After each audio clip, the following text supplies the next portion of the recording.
نحمده ونستعينه ونستغفره ونعوذ بالله من شرور أنفسنا ومن سيئات أعمالنا. من يهدي الله فلا مضل له ومن يضلله فلا هادي له. ونشهد أن لا إله إلا الله وحده لا شريك له. ونشهد أن سيدنا وسندنا وحبيبنا وحبيب الراحنا محمدا عبده ورسوله الذي أرسله بالحق بشيرا ونذيرا وداعيا إلى الله بإذنه وسراجا منيرا. فقد قال الله تعالى في كلامه المجيد والفرقانه المجيد: إن الله وملائكته يصلون على النبي يا أيها الذين آمنوا صلوا عليه وسلموا تسليما. اللهم صل على مولانا محمد وعلى آل سيدنا مولانا محمد. اللهم صل على سيدنا مولانا محمد وعلى آل سيدنا مولانا محمد. بلغت علا بكماله كشف الدجى بجماله حسنت جميع خصاله. صلوا عليه وعليه بذكر لا إله إلا الله لا إله إلا الله لا إله إلا الله. سبحان الله الحمد لله لا إله إلا الله لا إله إلا الله মুহাম্মাদুর রাসূলুল্লাহ। একটু আগে দেন সাল্লাল্লাহু আলাইহি ওয়াসাল্লাম। আল্লাহ রাব্বুল ইজ্জত ওয়াল জালালের দরবারে লাখো শুকর গুজার করছি যে মহান রাব্বুল ইজ্জত ওয়াল জালাল আমাদের সকলকে রমজান মাসের দ্বিতীয় জুমা 13তম রমজানে যে আল্লাহ রাব্বুল ইজ্জত ওয়াল জালাল আমাদের সকলকে সালাতুল জুমা আদায় করার জন্য ইমামুল কবির জামে মসজিদে আমাদের সকলকে আসার এবং বসার তৌফিক দান করেছেন, আমাদেরকে ভালো এবং সুস্থ রেখেছেন। এজন্য আল্লাহ রাব্বুল আলামিনের দরবারে লাখো শুকর গুজার করছি। সকলে বলি আলহামদুলিল্লাহ। শতকোটি দরুদ ও সালাম সরকারে দু আলম বিশ্বনবী জনাবে মুহাম্মদুর রাসূলুল্লাহ সাল্লাল্লাহু আলাইহি ওয়াসাল্লামের উপর। সম্মানিত হাজিরিন, আজকের জুমায় আমরা আলোচনা করার চেষ্টা করব যাকাতের বিষয় নিয়ে। যাকাত, তার কারণ হলো যারা যাকাত আদায় করে থাকেন তাদের অধিকাংশ মানুষই রমজানের মধ্যেই যাকাত আদায় করার চেষ্টা করেন। অধিকাংশ মানুষই রমজানের মধ্যেই যাকাত আদায় করার চেষ্টা করেন। এই জন্যই আমরা রমজানের মধ্যেই যাকাতের বিষয়টা বেছে নিয়েছি যে আজকে যাকাতের বিষয় নিয়ে আলোচনা করব। আমা তাওফীক ইল্লা বিল্লাহ। সম্মানিত হাজিরিন, যাকাত হলো ইসলামের মূল স্তম্ভের অন্যতম একটি স্তম্ভ। ইসলামের মূল স্তম্ভের অন্যতম একটি স্তম্ভ হলো যাকাত। অর্থাৎ ইসলামের তৃতীয় নাম্বার খুঁটি যদি বলা হয় ইসলামের তৃতীয় খুঁটি কি? সেটাকে বলা হয় যাকাত। তৃতীয় নাম্বার খুঁটি হলো যাকাত। যাকাত গুরুত্বপূর্ণ একটা বিষয়। যাকাত শব্দের অর্থ হলো, যাকাত আরবি শব্দ, এর অর্থ হলো আন্নামাউ, বৃদ্ধি পাওয়া। তারপরে আত্তাহারাতু, আত্তাহারাতু, পবিত্রতা অর্জন করা। যাকাত শব্দের অর্থ হলো বৃদ্ধি পাওয়া এবং পবিত্রতা অর্জন করা। তো আসলে এই দুইটা শব্দের যদি, দুইটা অর্থের যদি বিশ্লেষণ করা যায়, তাহলে আমাদের যাকাতের মূল বিষয়বস্তু কি এটা সব বের হয়ে আসে, ঠিক কি না? যাকাত শব্দের অর্থ হলো বৃদ্ধি পাওয়া। আপনি যাকাত আদায় করবেন, আপনার সম্পদ বৃদ্ধি করে দেবেন কে? আল্লাহ। যাকাত আদায় করবেন, সম্পদ বৃদ্ধি পাবে, সম্পদ কমে যাবে না। যাকাত যত বেশি আদায় করবেন তত আপনার সম্পদ বৃদ্ধি পাবে। যাকাত আদায় করলে সম্পদ কমে না। বখিলেরা মনে করে যাকাত দিলে সম্পদ কমে যায়। কারা মনে করে? বখিলেরা মনে করে। বখিল, হাদিস এসেছে আল বাখিলু আদুবুল্লাহ, বখিল ব্যক্তি হলো আল্লাহর শত্রু। জোরে বলি নাউজুবিল্লাহ। বখিল কে? আল্লাহর শত্রু। হাদিস আল মেশকাত শরীফের মধ্যে আসছে আল বাখিলু আদুবুল্লাহ আর সাখিউ হাবিবুল্লাহ। দানশীল ব্যক্তি হলো আল্লাহর বন্ধু, আর কৃপণ ব্যক্তি হলো আল্লাহর শত্রু। জোরে বলি নাউজুবিল্লাহ। আল্লাহ তাআলা আমাদেরকে তার বন্ধু হওয়ার তৌফিক দান করুক, সকলে বলি আমিন। তাহলে যে কথা বলছি যে যাকাত শব্দের অর্থ হলো বৃদ্ধি পাওয়া, আর নামাউ, বৃদ্ধি পাওয়া। সম্পদ, আপনার সম্পদের মধ্যে পরের একটা হক রয়েছে যাকাত, এটা আদায় করলে আপনার সম্পদের কোনো ক্ষয়ক্ষতি হবে না। জোরে বলি সুবহানাল্লাহ। সম্পদ আল্লাহ তাআলা পাহারা দেবেন, সুবহানাল্লাহ। যাকাত শব্দের অর্থ হলো আত্তাহারাত, পবিত্রতা অর্জন করা। অর্থাৎ আপনার সম্পদের মধ্যে অন্যদের, পরের যে গরিব মিসকিনের যে হকটা রয়েছে, এই হকটা যদি আপনি আদায় না করেন, তাহলে আপনার পুরো সম্পদটাই অপবিত্র অবস্থায় থেকে গেল। কামাই করলেন ঠিক, কিন্তু আপনার সম্পদ অপবিত্র অবস্থায় থেকে গেল। এজন্য যাকাত আদায় করতে হবে। যাকাত আদায় করলে সম্পদ বাড়বে, যাকাত আদায় করলে আপনার আমার সম্পদ পবিত্র থাকবে। সুতরাং যাকাত আদায় করাটা জরুরি শাব্দিক অর্থগত দিক থেকেই। আর যাকাত হলো ইসলামের তৃতীয় স্তম্ভ। আল্লাহর হাবিব বলেন, বুনিয়াল ইসলামু আলা খামসিন শাহাদাতি আল্লাহ ইলাহা ইল্লাল্লাহু ওয়া আন্না মুহাম্মাদুর রাসূলুল্লাহ ওয়া ইকামিস সালাত ওয়া ইতাইজ যাকাত। ঈমান আনবে, ঈমান আনার পরে নামাজ কায়েম করবে, নামাজ কায়েম করার পর যাকাত আদায় করবে। নামাজের পরেই হলো যাকাত। দেখেন যাকাতের সাথে নামাজের সাথে যাকাতের গুরুত্ব কত। আল্লাহ তাআলা কোরআনের মধ্যে যতবার নামাজের কথা বলেছেন ততবার যাকাতের কথা বলেছেন, সুবহানাল্লাহ। ঈমান এনেছে, মুসলিম হয়েছে, কালেমা পড়েছে, শাহাদা পাঠ করেছে, এখন তার উপর ফরজ নামাজ, নামাজের পরেই যাকাত। আল্লাহ তাআলা দেখেন যতবার কোরআনের আয়াত খুলে দেখবেন নামাজের কথা এসেছে, ততবারই যাকাতের কথা এসেছে, প্রত্যক্ষভাবে যাকাতের কথা এসেছে। যেমন আল্লাহ তাআলা রব্বুল আলামিন এখানে বলছেন, আল্লাহ তাআলা রব্বুল আলামিন এখানে বলতেছেন যাকাতের কথা। আল্লাহ তাআলা বলেন, ওয়া আকিমুস সালাতা ওয়া আতুজ যাকাতা ওয়ারকাউ মা'আর রাকিন, সূরাতুল বাকারার মধ্যে। ওয়া আকিমুস সালাতা ওয়া আতুজ যাকাতা ওয়ারকাউ মা'আর রাকিন। নামাজ কায়েম করো, যাকাত প্রদান করো। নামাজ কায়েম করো, যাকাত আদায় করো, যাকাত প্রদান করো। নামাজ কায়েম করো, যাকাত আদায় করো। অসংখ্যবার কোরআনের ভিতরে নামাজের কথা এসেছে ৮২ বার। কতবার? ৮২ বার কোরআনের মধ্যে নামাজের কথা এসেছে। ৮২ বার আল্লাহ তাআলা যাকাতের কথাও বলেছেন, সুবহানাল্লাহ। যাকাত কত গুরুত্ব! সম্মানিত হাজরিন, যাকাতের গুরুত্ব অনেক বেশি। আল্লাহ সুবহানাহু ওয়া তাআলা বলেন, وَأَقِيمُوا الصَّلَاةَ وَآتُوا الزَّكَاةَ وَمَا تُقَدِّمُوا لِأَنفُسِكُم مِّنْ خَيْرٍ تَجِدُوهُ عِندَ اللَّهِ إِنَّ اللَّهَ بِمَا تَعْمَلُونَ بَصِيرٌ। আল্লাহ তাআলা বলেন, ওয়াকিমুস সালাতা ওয়া আতুজ যাকাত, নামাজ কায়েম করো, যাকাত আদায় করো।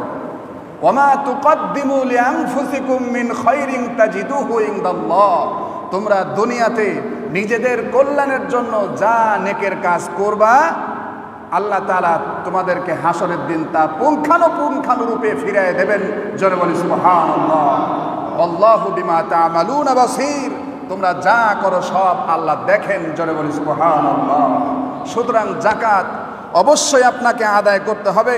নবী করিম সাল্লাল্লাহু আলাইহি ওয়াসাল্লাম যাকাত আদায় করেছেন, সাহাবীগণ যাকাত আদায় করেছেন। যাকাতের গুরুত্ব যে এত বেশি, ইসলাম গ্রহণের সাথে সাথে প্রথম 4টা কাজ তার উপরে ফরজ হয়ে যায়। 1 নম্বর হলো নামাজ, 2 নম্বর যাকাত, 3 নম্বর সামর্থ্যবান হলে হজ, 4 নম্বর হলো রোজা। এই 4টা জিনিস ফরজ হয়ে যায়। অর্থাৎ এই 4টা জিনিস তো ইসলামের মূল স্তম্ভের মধ্যেই এক একটা করে। ঈমান আনার পর বাকি থাকে 5টা, এই 5টা তার উপর ফরজ হয়ে যায়। সুতরাং নামাজ আদায় করতে হবে। সম্মানিত হাজরিন, যাকাত প্রদান করতে হবে। কোনো ব্যক্তি যদি যাকাতের বিরোধিতা করে, যাকাত আদায় করলো না, তাহলে কি তার ঈমান থাকবে?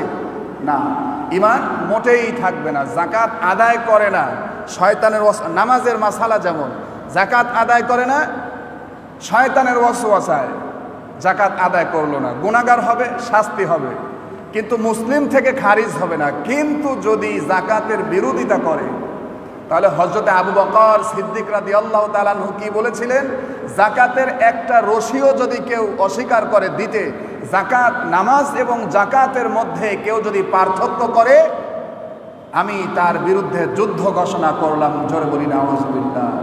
হযরত আবু বকর রাদিয়াল্লাহু তাআলা আনহু তিনি ঘোষণা করেছেন, যারা নামাজ আর যাকাতের মধ্যে পার্থক্য করবে তাদের বিরুদ্ধে আমি আবু বকর যুদ্ধ করব। তাহলে দেখুন যাকাতের কত গুরুত্ব, যাকাতের গুরুত্ব কত।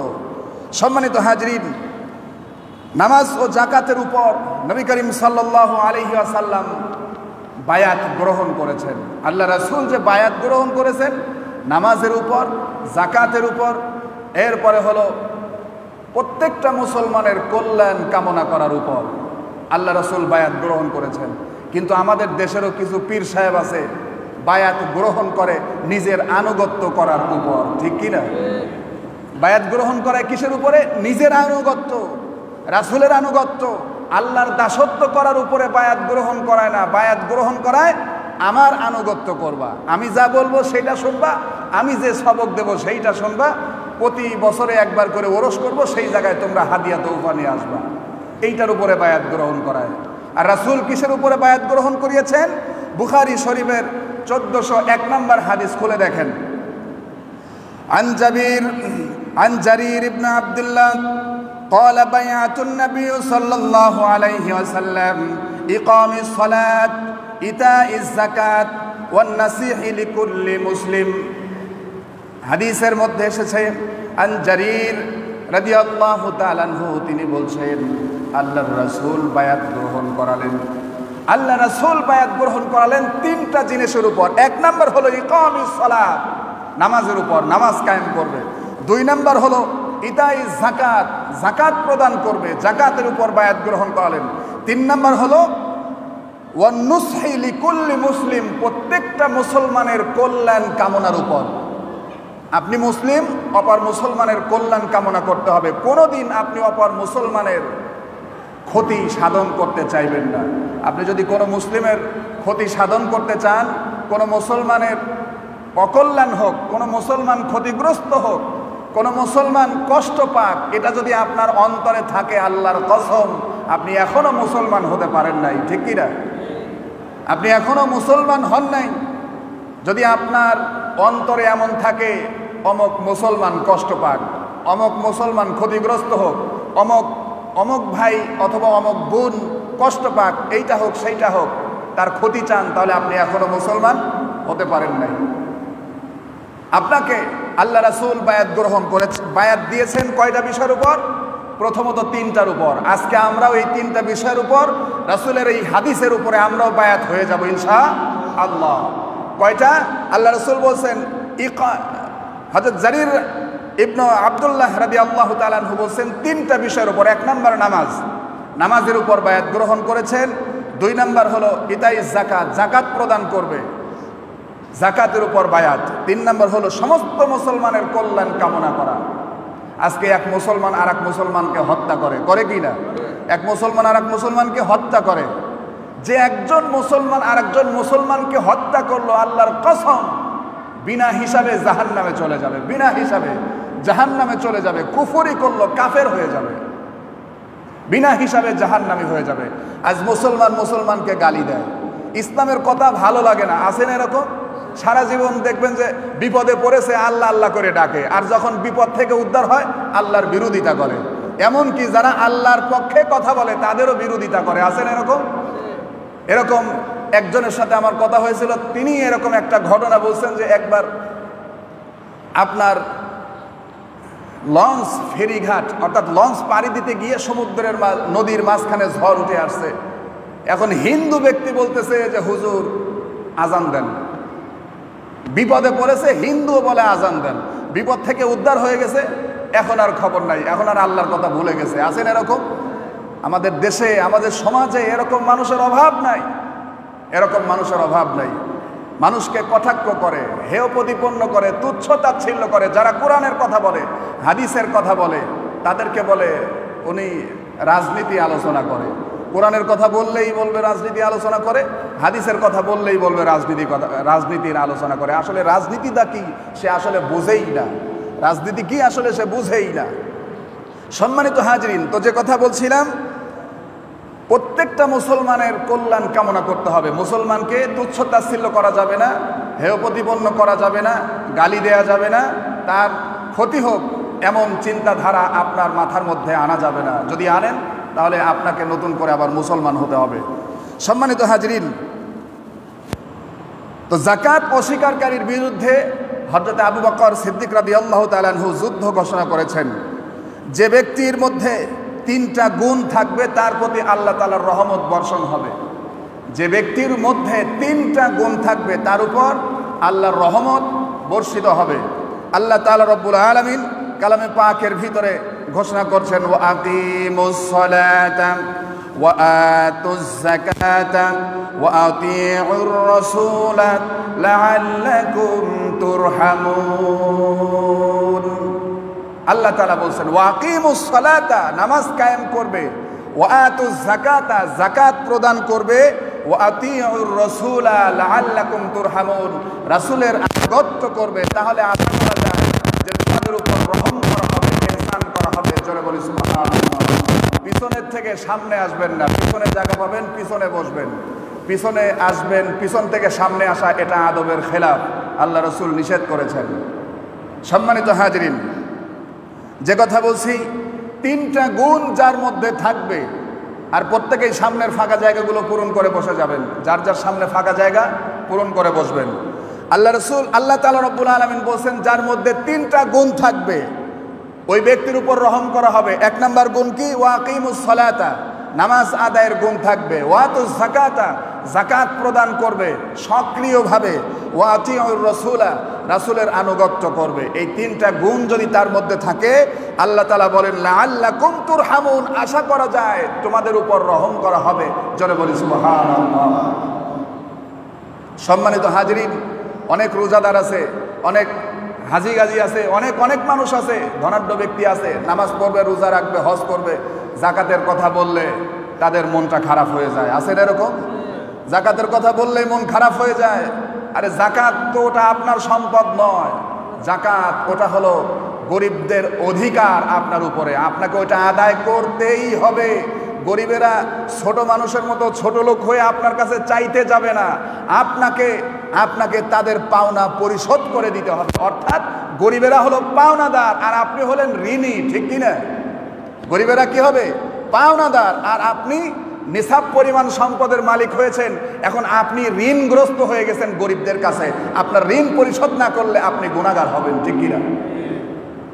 সম্মানিত হাজরিন, কেউ যদি যাকাতকে অস্বীকার করে সে কখনো মুসলিম থাকবে না, কাফের হয়ে যাবে। আল্লাহ তাআলা রব্বুল আলামিন কালামে পাকের ভিতরে বলছেন আল্লাযীনা লা ইউতুনাজ যাকাতা ওয়া হুম বিল আখিরাতি হুম কাফিরুন। আল্লাহ তাআলা বলেন আল্লাযীনা লা ইউতুনাজ যাকাতা, যারা যাকাত দেবে না, যাকাতকে অস্বীকার করবে যারা, লা ইউতুনা যাকাতা, যারা যাকাতকে অস্বীকার করবে, ওয়াহুম বিল আখিরাতি হুম কাফিরুন, ওই সমস্ত ওয়াহুম বিল আখিরাতি হুম কাফিরুন, ওই সমস্ত ব্যক্তিরা কুফরি করলো, কাফের হয়ে যাবে। জোরে বলি নাউযুবিল্লাহ। সম্মানিত হাজিরিন, সুতরাং যাকাত অস্বীকার করার কোনো কায়দা নাই, যাকাত আদায় করতে হবে। যাকাত যে আদায় করবে তাদের জন্য আল্লাহ তাআলা পুরস্কার রেখেছেন। জোরে বলি সুবহানাল্লাহ। পুরস্কার কি? যে পুরস্কার জীবনে কখনো শেষ হবে না। সুবহানাল্লাহ।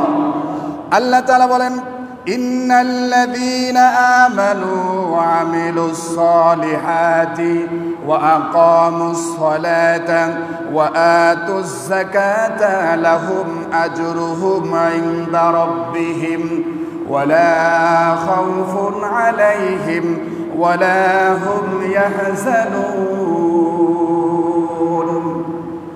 আল্লাহ তাআলা বলেন, ইন্নাল্লাযীনা আমানু, নিশ্চয় যারা ঈমান এনেছে, ওয়া আমিলুস সলিহাত, সৎ কাজ করে, ওয়া আকামুস সালাতা, নামাজ কায়েম করে, নামাজ কায়েম করে, ওয়া আতুজ যাকাতা, যাকাত প্রদান করে। আল্লাহ তাআলা বলেন, লাহুম আজরুহুম ইনদা রাব্বিহিম, তাদের জন্য তাদের রবের কাছে প্রতিদান রয়েছে। কেমন প্রতিদান রয়েছে? আল্লাহ তাআলা আরো বলছেন, তাদের জন্য এমন প্রতিদান যা কখনো শেষ হবে না। ওয়ালা খাউফুন আলাইহিম ওয়ালা হুম ইয়াহজানুন, আর তারা কখনো চিন্তিতও হবে না এবং কোনো ভয়ও তাদেরকে চিন্তাগ্রস্তও হবে না, কোনো ভয়ও পাবে না তারা। জোরে বলি সুবহানাল্লাহ। মরণে ভয় থাকবে না, কবরে ভয় থাকবে না, হাসরে ভয় থাকবে না, মিজানে ভয় থাকবে না, ফুলসিরাতে ভয় থাকবে না, বিনা হিসাবে জান্নাতে চলে যাবে। জোরে বলি সুবহানাল্লাহ। যাকাত আদায় করতে হবে। মহিলা মা বোনদেরকেও যাকাত আদায় করতে হবে। মহিলা মা বোনদের 7 ভরি স্বর্ণের গহনা আছে, থাকেন এরকম 7 ভরি 7.5 ভরি স্বর্ণের যদি গহনা থাকে, অবশ্যই যাকাত আদায় করতে হবে।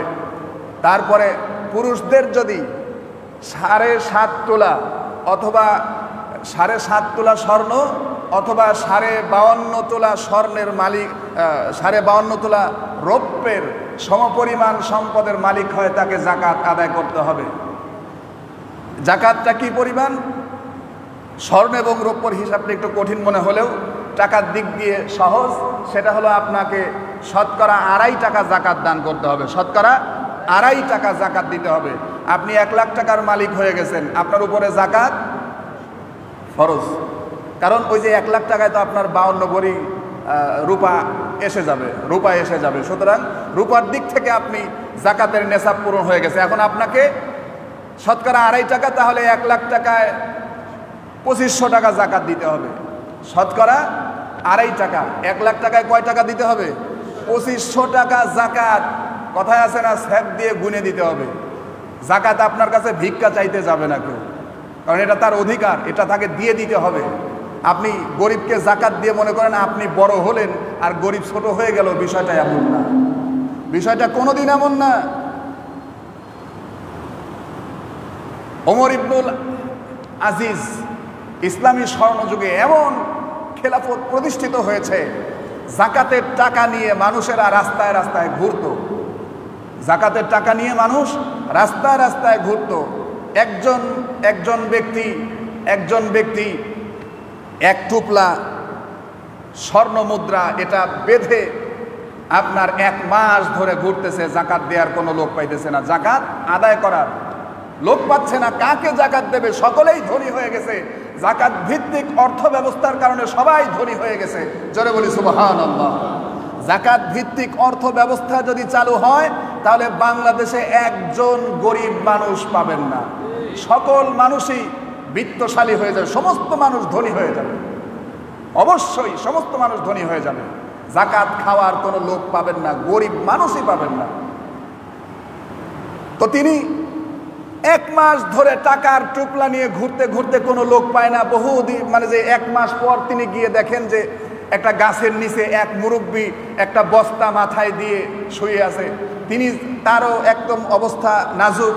উনি ভাবছেন যে মনে হয় এই ব্যক্তি ফকির হবে। ডাক দিয়ে বলছেন, এই ফকির, ওঠো, বসো, তোমার জন্য কিছু হাদিয়া নিয়ে আসছি, তুমি আমার এই বোঝাটা তোমার কাছে রেখে আমাকে মুক্ত করো। দেখুন, আমার এই টুকলাটা তুমি রেখে আমাকে মুক্ত করো, এর থেকে আমি ঋণগ্রস্ত, মুক্ত করো। বলছে, তোমার এর ভিতরে কি? কয় টাকা। কিসের টাকা? কয় যাকাতের টাকা। কয় আমার এই যে বস্তার মধ্যে কি, এটা কি তুমি বুঝো না? আমার এই বস্তার মধ্যে কি ছিঁড়া খেদা? আমার এই বস্তার মধ্যেও টাকা 2 মাস পর্যন্ত ঘুরে ঘুরে একটা গরিব মানুষ পাচ্ছি না, আমি এটা আদায় করব। জোরে বলি সুবহানাল্লাহ। যাকাত ভিত্তিক অর্থ ব্যবস্থা কায়েম নাই।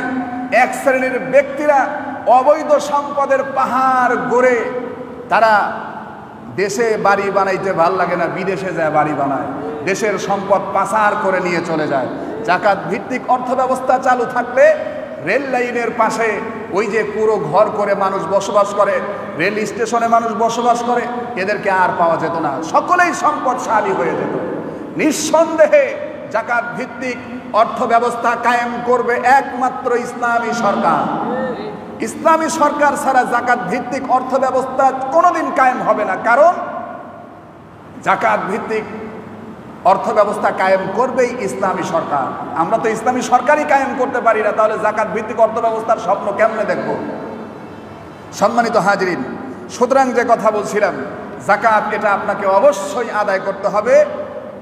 এটা আপনি ঋণী, আপনাকে আদায় করতে হবে। ওই যে আপনার 200 টাকা অথবা 150 টাকার একটা পাতলা লুঙ্গি কিনবেন, আর হলো 300 টাকা দরের একটা শাড়ি কিনবেন পাতলা, কিনে আপনি মানে যে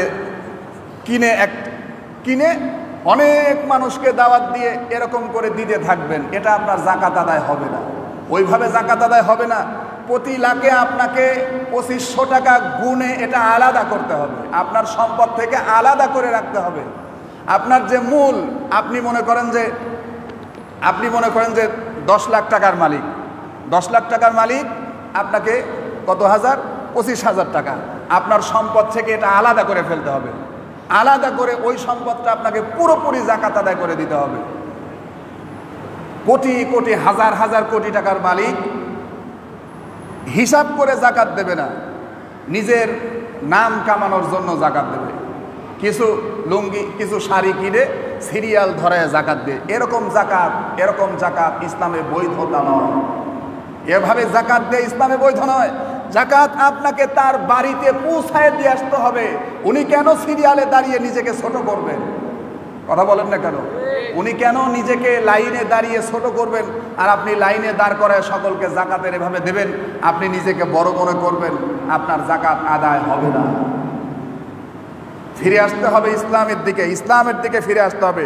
সম্মানিত হাজরিন, ইসলাম যেভাবে আপনাকে যাকাত আদায় করতে বলেছেন, এভাবে যাকাত আদায় না করলে আপনি মুমিন হবেন না।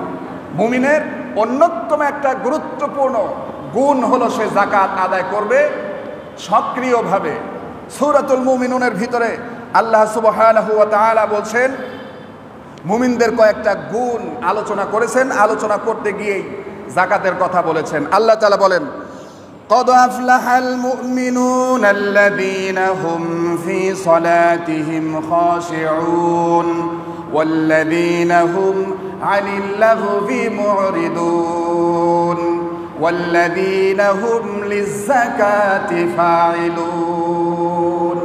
আল্লাহ তাআলা বলেন, قد أفلح المؤمنون, মুমিনেরা সফল কাম হবে। জোরে বলি সুবহানাল্লাহ। মুমিনেরা সফল কাম হবে, সফলতা অর্জন করবে।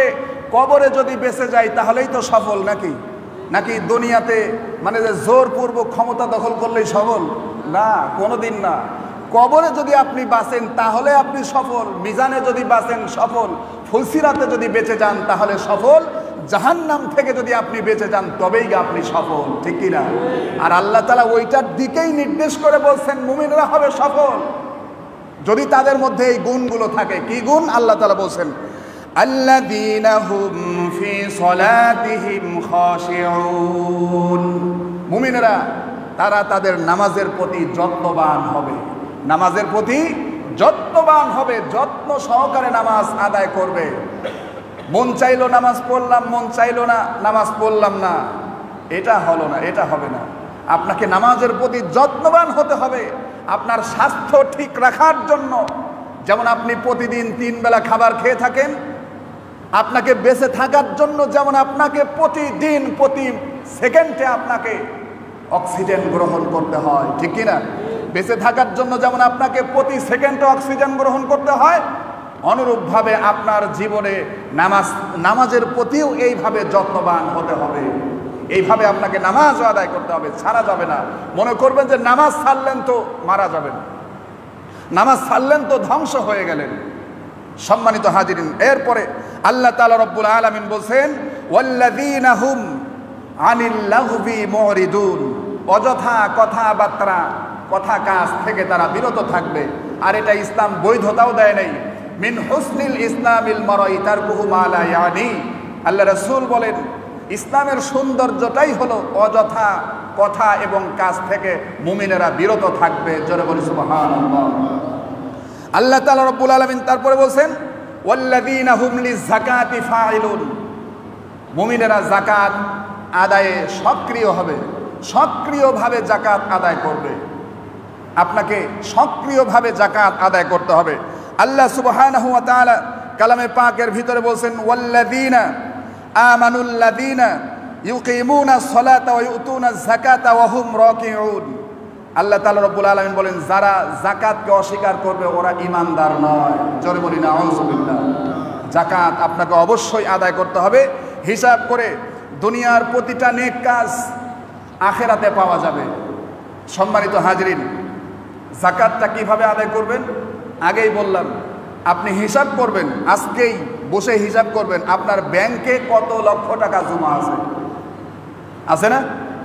আপনার ঘর বাড়ি, পোশাক আশাক, ব্যবহারের যানবাহন ব্যতীত আপনার যা সম্পদ আছে, চাষাবাদের জমি ব্যতীত আপনার যে সমস্ত সম্পদগুলো গচ্ছিত আছে, যে সমস্ত সম্পদ গচ্ছিত আছে, আপনি ওটার উপর একটা অ্যামাউন্ট বসাবেন। যদি আপনার 20 লক্ষ টাকা হয় তাহলে আপনার 50,000 টাকা জাকাত দিতে হবে। 20 লক্ষ টাকা হলে 50,000 টাকা জাকাত দিতে হবে। যদি আপনার 40 লাখ টাকা হয় তাহলে 1 লাখ টাকা জাকাত দিতে হবে। 40 লাখে 1 লাখ জাকাত দিতে হবে। যদি আপনি এই জাকাতটা আদায় করেন তাহলে আপনার সম্পদ নিরাপদ। আপনার সম্পদ কি হবে? নিরাপদ হবে। একজন ইহুদি মহিলার একটা ঘটনা শোনাই। নবী করিম সাল্লাল্লাহু আলাইহি ওয়াসাল্লাম যাকাতের আলোচনা করছেন। আলোচনা করার পর ওই ইহুদি মহিলা শুনছেন যে যাকাত দিলে নাকি সম্পদের কোনো ক্ষতি হয় না, যাকাত দিলে সম্পদের কোনো ক্ষতি হয় না এবং পরকালে জান্নাত পাওয়া যায়। তো মহিলা রাসূল সাল্লাল্লাহু আলাইহি ওয়াসাল্লামের আলোচনা শোনার পর মনে মনে ইরাদা করে ফেলেছেন যে আল্লাহ, আমি আমার সম্পদের পরিপূর্ণ যাকাত দেব। জোরে বলি সুবহানাল্লাহ। নিয়ত করেছেন এবং ওই ব্যক্তি যাকাত আদায় করে ফেলেছেন। তেমন সময় যাকাত আদায় করে ফেলেছেন। তো এই মহিলা তার বাণিজ্যিক কাফেলা পাঠিয়েছে শাম দেশে। শাম দেশে আপনার মদিনা থেকে শাম দেশে চলে গেছে বাণিজ্যিক কাফেলা সেখান থেকে বাণিজ্য করছে। বাণিজ্যিক কাফেলা বাণিজ্য করে এবার ফিরে আসবে। আসার পথেই ডাকাত দল ধরে ফেলেছে। সমস্ত কাফেলাগুলোকে ধরে ফেলেছে। এই খবর আস্তে আস্তে করে সংবাদ যারা পৌঁছায় দেয়, ওরা এসে মদিনায় সংবাদ প্রচার করে দিয়েছে যে অমকের যাদের কাফেলা বাণিজ্যিক কাফেলা বাণিজ্যে গিয়েছিল তাদের সমস্ত সম্পদ ডাকাতেরা লুণ্ঠন করে নিয়ে গেছে। ব্যক্তি তো মানে যে রেগে অস্থির ইহুদি মহিলা আল্লাহ রাসূলের দরবারে এসে বলছেন, ইয়া রাসূলুল্লাহ, আপনার কথা শুনে আমি আমার সম্পদের যাকাত আদায় করেছি। এখন শুনতেছি যে আমার কাফেলাকে সন্ত্রাস ডাকাতে ধরে সম্পদ সব নিয়ে গেছে। এই খবর মদিনায় চলে আসছে। মদিনার সমস্ত মদিনাবাসী চিন্তিত অবস্থায় রয়েছেন। আল্লাহ রাসূল ইহুদি মহিলাকে বলছে যে তুমি ধৈর্য ধরো। শেষ পর্যন্ত একের পর এক দিন অতিবাহিত হতে থাকলো। হঠাৎ করে দেখা গেল সমস্ত মানুষের ওই সম্পদ লুণ্ঠন হয়ে গেছে, কিন্তু ওই ইহুদি মহিলার কাফেলা মদিনায় চলে এসেছে। জোরে বলি সুবহানাল্লাহ।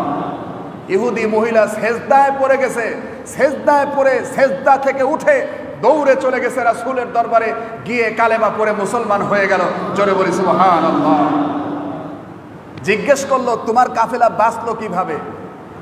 বাণিজ্যিক কাফেলার যে প্রধান ছিল তিনি বলতেছেন যে আমি যখনই দেখেছি যে বাণিজ্যিক কাফেলার উপরে ডাকাতের আক্রমণ শুরু হয়েছে, আমি আন্দাজ করে ওই পথে না গিয়ে ঘুরে উল্টো পথে মদিনায় চলে এসেছি। সুবহানাল্লাহ।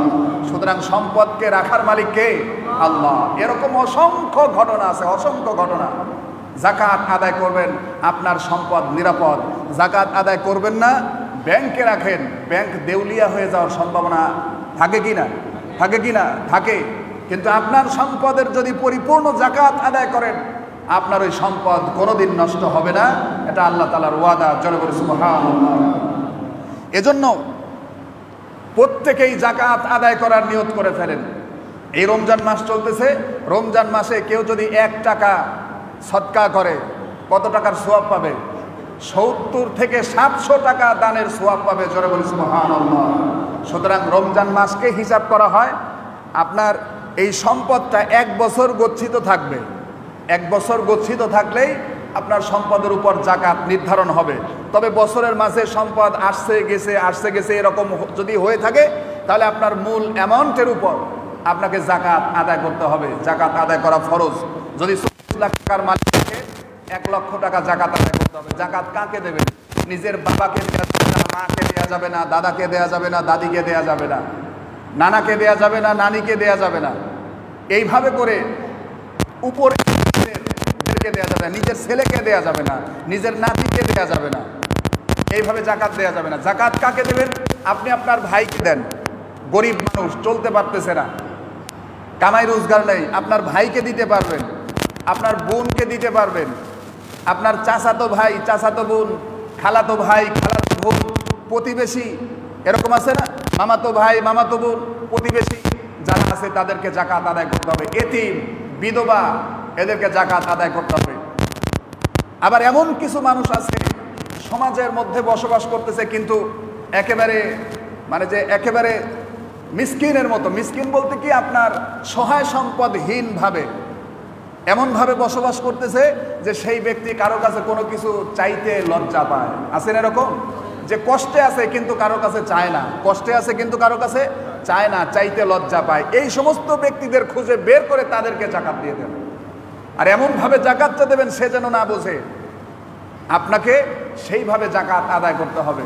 তাকে বলবেন যে তোমাকে যাকাতের টাকা দিলাম, যাকাতের লুঙ্গি দিলাম, যাকাতের টাকা দিলাম, তাকে ছোট করবেন না।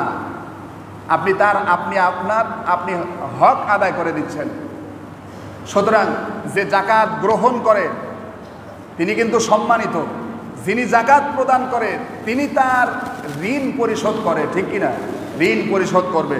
সুতরাং এইভাবে যাকাত আদায় করতে হবে।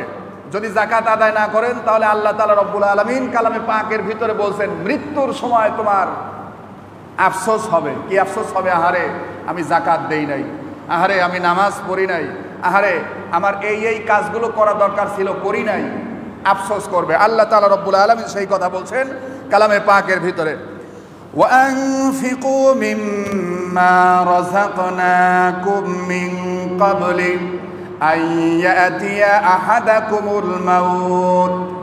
আল্লাহ তাআলা বলেন, যখন মৃত্যুর সময় চলে আসবে, তোমাদের মধ্যে কারোর যখন মৃত্যুর সময় চলে আসবে, তখন সে ওয়ানফিকু মিম্মা রাযাকনাকুম মিন ক্বাবলি। আল্লাহ তাআলা বলেন, ওয়ানফিকু মিম্মা রাযাকনাকুম মিন ক্বাবলি, তোমাদের মৃত্যু আসার পূর্বেই তোমরা যাকাত দাও, তোমরা ব্যয় করতে থাকো। কেননা যদি মৃত্যু যখন চলে আসবে তখন তোমরা বলবে, কি বলবা? সে কথা আল্লাহ বলছেন, ফায়াকুলা রব্বি লাউলা আখারতানি ইলা আজালিন করিব। যখন মৃত্যুর সময় চলে আসবে তখন সে বলবে, ফায়াকুলা রব্বি লাউলা আখারতানি ইলা আজালিন করিব। মৃত্যু যখন একেবারে নিকটবর্তী হয়ে আসবে, মৃত্যু চলে আসবে, তখন সে বলবে, ফাআসাদদাক ওয়া কুম মিনাস সলিহিন। আল্লাহ তাআলা তুমি আমাকে আরেকটু সময় বাড়িয়ে দিলে না কেন? আরেকটু সময় বাড়িয়ে দাও। ফাআসাদদাক ওয়া কুম মিনাস সলিহিন, আমি কিছু সদকা করব, কিছু দান করব, কিছু ব্যয় করব, নামাজ আদায় করি নাই সেটাও আদায় করব, সলিহিন সৎ কাজ করি নাই, সৎ কাজ করে সলিহিনদের অন্তর্ভুক্ত হয়ে আসি। আল্লাহ তাআলা রব্বুল আলামিন তখন আপনাকে বলবেন, ওয়ালা ইউআখিরুল্লাহু নাফসান ইযা জাআ আজালুহা, যখন মৃত্যুর সময় নেমে আসে তখন আর বিন্দু পরিমাণেও অবকাশ দেয়া হয় না। কে বলতেছেন? মৃত্যুর সময় যখন চলে আসবে তখন আপনাকে আর বিন্দু পরিমাণেও অবকাশ দেয়া হবে না। সুতরাং জাকাত সময় থাকতেই এটা আদায় করতে হবে, জাকাত অবশ্যই আদায় করতে হবে।